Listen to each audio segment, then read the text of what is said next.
Bitcoin se hunde y llega a rozar casi los $90.000 cuando apenas unos días antes superaba por segunda vez la barrera de los $100.000. Carpe diem, que diría Satoshi Nakamoto, porque tempus fugit. En efecto, es breve el tiempo que nos separa de que el gobierno de Estados Unidos ponga a la venta 69.000 Bitcoin, aún en propiedad del Departamento de Justicia, pero que ya han sido aprobadas para su venta. Estas 69.000 Bitcoin son parte de las requisadas en su día a Silk Road y el actual gobierno de Estados Unidos ha conseguido que se apruebe su venta antes de que llegue el nuevo gobierno, uno de Trump. Lo que habla bien de la eficacia del gobierno saliente, he de decir. No obstante, por negativo que esto pueda parecer para las perspectivas alcistas de Bitcoin, no creo que sea esta la noticia que pesa sobre el precio, sobre la cotización del activo, sino algo diferente que está ocurriendo a nivel global. Algo que está castigando no solo al precio de Bitcoin, sino al precio de todos los activos de riesgo. La venta masiva de bonos soberanos. Como todo lo negativo que ahoga la alegría en los corazones de la humanidad, la cosa empezó en Reino Unido. Hace días, los bonos de gobierno de Inglaterra empezaron a caer, es decir, la gente se puso a vender bonos, lo que hace que el precio del bono caiga y el interés que pagan suba. Pues los bonos, te lo explico por si eres nuevo en el canal, pagan un interés fijo, ¿vale? Y si el precio del bono baja, como tú sigues recibiendo el mismo pago, el mismo cupón, el mismo interés, pero ahora sobre un bono que te salió más barato, el interés es mayor en porcentaje. Por eso se dice que cuando el precio del bono baja, el tipo de interés sube, aunque el cupón se mantenga igual. Los bonos de Reino Unido han caído tanto a estas alturas que han sobrepasado el nivel que destruyó al último gobierno al que le pasó esto mismo. Fue durante el breve pero intenso gobierno de Liz Truss que los bonos cayeron fuertemente en respuesta a su plan económico y poco después la buena mujer tuvo que desalojar el gobierno. Bueno, pues apenas unos años después, un par de años, con otro gobierno y otro plan económico, la cosa está peor. Incluso si, como Blas de Lezo, opinas que todo español de bien debe mear siempre mirando a Inglaterra, la desgracia anglosajona no debe ser motivo de sorna, al menos no más de la justa, pues aunque es el caso más destacado, la huida que se ve en los mercados de los bonos soberanos está afectando a muchos más países que a Inglaterra. Y esto es interesante por dos motivos. Primero, porque la caída de los bonos supone un incremento en el coste de la deuda de los bonos, es decir, supone un incremento en el coste de la deuda de los países. Y segundo, porque un mercado que pierde dinero en bolsa y bonos solo tiene una salida, y es irse al dólar. Y cuando el dólar sube, como está subiendo estos días, el mundo es un lugar peor. Así que dale like si tú también temeas como Blas de Lezo y tratemos de entender por qué este principio de año ha empezado de esta manera, tan movidita, y qué nos puede deparar.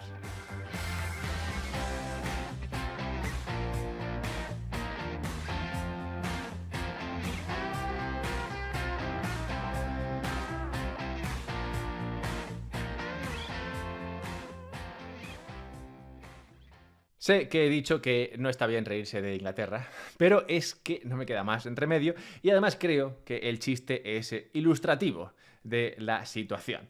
Con la llegada del nuevo gobierno al número 10 de Downing Street, que si no has visto Love Actually, ahí es donde reside el primer ministro de Inglaterra, se empezaron a negociar los presupuestos y hubo una batalla encarnizada para lograr un acuerdo. Igual a ti esta batalla encarnizada ni te va ni te viene, pero yo que me leo el Financial Times para ver si encuentro algo interesante que contar, todos los días veía la maldita historia esta de que que no consiguen llegar a un acuerdo, que no consiguen llegar. Bueno, pues finalmente llegaron a un acuerdo para cerrar los presupuestos en Reino Unido, es decir, llegaron a un acuerdo sobre cuál sería el gasto público y cómo se financiaría. Un acuerdo que con el alza de los intereses de la deuda que está sufriendo Reino Unido queda gravemente afectado porque el nuevo coste de los intereses es tal que se carga totalmente los cálculos. Imagina que estás ahí, ¿no? Como esta gente que se encarga de gestionar el dinero público y está en plan, venga, 10 millones para sanidad, 10 millones para carreteras, 300 millones para salarios de políticos y de repente te das cuenta de que solo la partida de intereses, es decir, solo lo que tienes que pagar en intereses, que eso no te va ni a ti ni a los bancos, si acaso les va, pero a ti no te va nada. Bueno, pues solo en intereses se te va una décima parte del presupuesto. Esto es lo que está pasando en Reino Unido y otras partes del planeta. Entre los más afectados de estas otras partes del planeta estarían Francia, de quien ya hemos hablado otras veces, que de pagar un 3% por endeudarse a 10 años en noviembre ha pasado a pagar ahora un 3,4%, lo cual es importante porque, aunque parezca poco, realmente eso sube mucho el coste de los intereses. O Japón, que aquí es todavía el caso más claro, como ya he comentado en otros vídeos, debido a la gran cantidad de deuda que tienen, por cada 0,01% que le sube el coste de la deuda, es decir, el coste de los intereses de su deuda, deben pasar a pagar en intereses en total unos 920 millones de dólares más. Desde la primera vez que dije esto, hace unos meses, ha subido un no 0,01, sino un 0,10% los intereses de su deuda, lo que equivale a unos 10.000 millones más de deuda en Japón. Espero, por tanto, que no tuviesen pensado arreglar muchas carreteras este año por allí. Pero claro, a estos les va mal, pero el elefante en la habitación es, como siempre, Estados Unidos. Los bonos de Estados Unidos a 10 años y 30 años están hoy a niveles que no se veían desde el año 2007. Sé que lo de los bonos puede parecer un rollo, pero por primera vez ver las portadas de todos los medios hablando de esto, a mí la verdad es que a mí me apasiona. Qué bueno ver a los bonos destruirse. Bueno, pero es verdad, esto está pasando y los muy fans del canal, que lleven aquí desde al menos octubre de 2023, recordarán que esto mismo se vivió justo en esas fechas. Se vivió que la deuda de Estados Unidos empezó a subir mucho, pero incluso en ese momento la cosa no fue tan fea. Incluso subiendo más que en este momento actual, la cosa no se puso tan mal como ahora, pues el interés a pagar por la última emisión de bonos a 10 años del Tesoro de Estados Unidos fue el más alto desde también 2007. O sea que incluso ahora la cosa está peor que en ese octubre de 2023, al cual iremos después, porque lo que ocurrió en ese mes fue muy bueno, muy interesante, digamos, y ahora viene otra vez a recordarnos qué fue lo que pasó. Luego veremos eso, pero como hemos visto, los bonos de todos, bueno, de países muy importantes del globo, países de los más importantes que cortan el bacalao, digamos, están sufriendo estos días y se ofrecen muchas razones. Por ejemplo, algunos encuentran la razón por esta caída, la razón por este desinterés por los bonos de Estados Unidos en el incremento de los mismos. Como se están emitiendo muchos más bonos, el precio de estos bonos está cayendo, es decir, la demanda de estos bonos está cayendo simplemente porque hay muchos más. Tendría sentido porque por mucho que quieras bonos de estos, si te los venden al peso, pues pierde parte de encanto.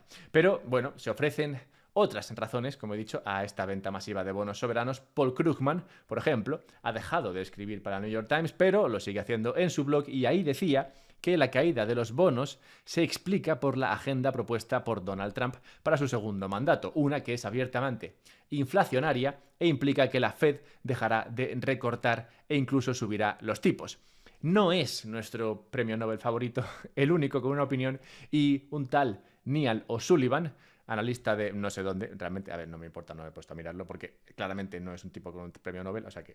Pero bueno, Neal O'Sullivan, este tipo, analista de algún sitio, estima que la razón de las caídas en los bonos se encuentra en que China estaría vendiendo parte de los trillones, bueno, no tantos, pero cientos de miles de millones de bonos americanos que tiene y también de los bonos franceses que tiene, lo cual tendría sentido porque es verdad que China tiene un copón de bonos de estos, tanto de Estados Unidos como de Francia, y además iría en línea con algo que comenté, como Neal O'Sullivan, recientemente en otro vídeo, pero que no cuadra del todo en este momento porque su moneda, el renminbi, el yuan, está perdiendo valor frente al dólar, o sea que no cuadra del todo que sea esta la cosa. Pero bueno, podría ser. Aunque sin duda, de todas las razones, la que más me gusta es la que comparte un analista del Financial Times. Este dice que claramente lo que podemos observar es que desde que los bancos centrales del mundo dejaron de imprimir dinero para comprar sus propios bonos, la cosa se ha puesto fea para dichos bonos soberanos. ¡Qué maldito genio! ¿Quién habría pensado que imprimir dinero para comprar bonos afectaría al precio de dichos bonos? Bueno, total, que la deuda pinta mal y lo hace por muchas razones. Pero tenemos que meternos ahora en las implicaciones de esta venta masiva de bonos soberanos. Antes, si crees que tu sistema de custodia de Bitcoin también pinta mal, también te genera dudas, te recomendaría un sistema de custodia profesional. Porque puede ser que tengas Bitcoin ahí que te dé un poco de miedo que custodiar tú mismo, o puede ser que tengas Bitcoin en una especie de fondo o en una empresa y no lo puedas, por tanto, custodiar tú mismo. Siempre es mejor que lo custodies tú mismo o al menos que lo custodies en un servicio o en un sistema que tú controles. Esto es justo lo que ofrece OnRamp, un sistema de custodia profesional que tú controlas, aunque involucra a 3 empresas profesionales de la custodia de Bitcoin. Es decir, te permite, mejor dicho, externalizar la custodia en esas 3 empresas que crearían un monedero multifirma por el cual las 3 empresas tendrían cada una firma y haría falta 2 de ellas para que tu Bitcoin se mueva. Y para que eso pase, tienen que darse las condiciones necesarias que tú digas, entre las cuales podría ser incluso tu presencia física en tal lugar diciendo, oye, es que este Bitcoin se mueva. Total, que es un sistema muy profesional y seguro para esta custodia de Bitcoin que te permite externalizar este tema que te puede preocupar en este punto. Y bueno, pues esta sería para mí la solución más adecuada para resolverlo, ya que, como digo, te saca de la ecuación, pero no hace que pierdas el control sobre tu Bitcoin. Así que míratelo y si te quieres dar de alta, pues hacerlo con el código UPSB y tendrás un descuento. En este caso te recompensarán con $150. Así que míratelo. Y bien, ¿qué sabemos hasta ahora? Sabemos que el mercado de deuda es como uno de esos dioses antiguos. Uno de esos dioses que sabes, bueno, que la sociedad sabe que existe, sabe que está por ahí, pero por lo general te deja en paz. Ahora, de vez en cuando aparece y te castiga. A finales de 1980 fue uno de estos momentos. En esa época se acuñó el término bond vigilantes, que sería algo así como los vengadores de los bonos o los vengadores de la deuda, que a diferencia de los vengadores de Marvel, no eran unos tipos conocidos, o sea, no unos tipos concretos, ni tampoco llevaban leotardos, pero era más bien un grupo abstracto de tenedores de bonos que de repente decidieron que estar invertidos en bonos no era un planazo y se pusieron a vender. Y al vender esos bonos, al salir de esos bonos, lo que ocurrió fue que subieron mucho los intereses, los tipos de interés, en este caso de la deuda estadounidense, y por tanto destruyeron esos presupuestos que con tanto trabajo, con tanto cariño, nuestros gobernantes, o los gobernantes en este caso estadounidenses en aquella época, hicieron. Bueno, pues hoy se teme que esté pasando justo esto mismo, que los bond vigilantes estén volviendo o estén apareciendo para castigar a estos países por sobreendeudarse y destruir las economías. Realmente no sería descabellado que algo de esto estuviese pasando, pues le pasó, como he dicho, a Reino Unido hace al menos 2 años, acabando en su día con la carrera política de su primera ministra. Y si lo mismo ocurriese en Estados Unidos, es decir, lo mismo, con el mismo impacto, el déficit estadounidense subiría 500.000 millones, que puede sonar muchísimo, es verdad que es muchísimo, pero es verdad que también como tienen un déficit tan grande, pues parece que no es tanto, pero sí es mucho, y llevaría los intereses que tiene que pagar a niveles desorbitados. Que a ver, a día de hoy ya paga 3.000 millones al día solo en intereses, lo cual podría parecer desorbitado, pero sería peor en este caso y sobre todo sería peor si ocurre rápidamente. Como dije antes, en octubre de 2023 se evitó un problema similar. El interés que pagaban los bonos estaba subiendo mucho, es decir, estaban vendiéndose muchísimos bonos y había una crisis que se solucionó en este caso por la señorita Janet Yellen, la jefa del Tesoro americano, quien empezó a emitir bonos a corto plazo en lugar de bonos a largo plazo. Esto bajó el coste de endeudarse a largo plazo, pero no eliminó el problema, más bien lo dejó ahí fermentando para el siguiente secretario del Tesoro, nuestro querido Scotty. Y ahora que viene Scotty, el problema ha subido cual pan en el horno y esto significa que Scotty tendrá que solucionar el problema inicial, aquel al que se enfrentaba Janet Yellen en octubre del 23, y también a las consecuencias de la ñapa que hizo Yellen en su día. La cuestión es, como he dicho, interesante por 2 razones. Primero, porque el coste de los intereses de la deuda de estos países empieza a ser tan elevado que se come el dinero disponible para las cosas que supuestamente tiene que hacer el gobierno, las cosas que te dice que va a hacer, las cosas que te prometen en las elecciones. Bueno, pues esto se paga con el dinero y ahora hay menos dinero porque gran parte de él tiene que ir a estos intereses, y si estos niveles se mantienen o incluso crecen, pues claramente la situación se pone todavía peor. Y esto hace o provoca que pues, los gobiernos cada vez tengan menos capacidad para hacer cosas por sus ciudadanos, lo que aumenta todavía más la presión de sus votantes a esos mismos gobiernos. Y segundo, porque aunque sea un problema global, pues he dicho que esto es un problema global que afecta a Inglaterra, que afecta a Francia, que afecta a Japón, que afecta a Estados Unidos, y solo se pueda solucionar imprimiendo dinero, pues sabemos que esa es siempre la solución a incrementos o digamos a problemas de deuda. La solución es siempre imprimir dinero. Pues en este caso todos necesitan que Estados Unidos sea quien imprima, o al menos quien lo haga primero, lo cual viene a decirnos, básicamente, que en este mundo en el que todos los países empiezan a tener problemas con su deuda, incluido Estados Unidos, es Estados Unidos, o Trump en este caso, quien tiene a todos cogidos por, bueno, pues ya se entiende por dónde. Porque si tú eres Japón, por ejemplo, y ves el coste de tu deuda crecer, dices, bueno, pues me pongo a imprimir yenes, compro deuda y evito que esto siga pasando. Sí, pero si haces eso y Estados Unidos no imprime, lo que provocas es que el yen se devalúe, se deprecie frente al dólar. Y como toda la energía está en dólares, al final tú traes inflación a Japón, los japoneses se ponen muy descontentos, no te votan y tú te vas del gobierno. Por tanto, no puedes ponerte a imprimir como si no hubiese un mañana para solucionar el problema de la deuda si Estados Unidos no se pone a imprimir también para que al menos todos se devalúen a la vez. Así que todos necesitan imprimir dinero para solucionar el problema, pero necesitan que Estados Unidos lo haga antes. Lo cual me parece muy interesante.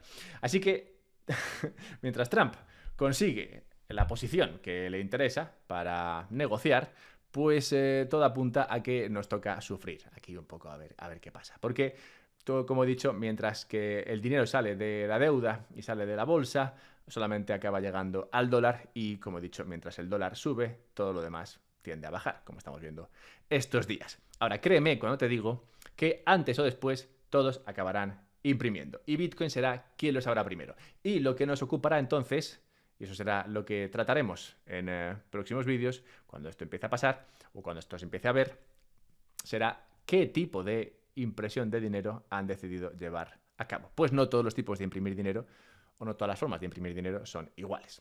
Y antes de cerrar el mañanero de hoy, dejadme contaros un par de cosas. Housekeeping, que se dice. Estamos ya terminando lo que viene siendo el periodo vacacional, de modo la semana que viene ya estaremos de vuelta con todo, con el ritmo habitual, pero esto no quita que te puedas ir suscribiendo si quieres a la newsletter del podcast, unpodcastsolidcoin.com es el lugar para hacerlo y así recibirás a partir de la semana que viene un artículo los sábados y también podrás acceder al archivo de todos los artículos publicados hasta la fecha, que ya son unos 40 y pico. Así que nada, échale un vistazo a eso, o al menos suscríbete para poder echarle un vistazo en el futuro, que será muy próximo, en el cual podrás hacer esto. Y cerremos el mañanero de hoy recordando el nacimiento en tal día como hoy de Louis of Nassau, un tipo noble y demás, y general holandés que lideró la revuelta holandesa contra el dominio español. En ese momento, cuando Holanda se rebeló contra España, España era como Estados Unidos, ¿vale? Era como el que cortaba el bacalao. Y, no obstante su situación o su posición, Holanda se rebeló frente a España y consiguió vencer. Me viene a cuento, y perdón, porque hubo un problema técnico al final, y ahora hay un bebé durmiendo, me viene a cuento porque, según hacía este vídeo, pensaba, ¿y si igual que Holanda, que se rebeló contra España, el poder máximo de la época, en aquel entonces los países se rebelan contra el dólar hoy e imprimen moneda para comprar más dólares, ahogando así su fiat, pero obligando al dólar a devaluar? ¿Y si esto es lo que acabamos viendo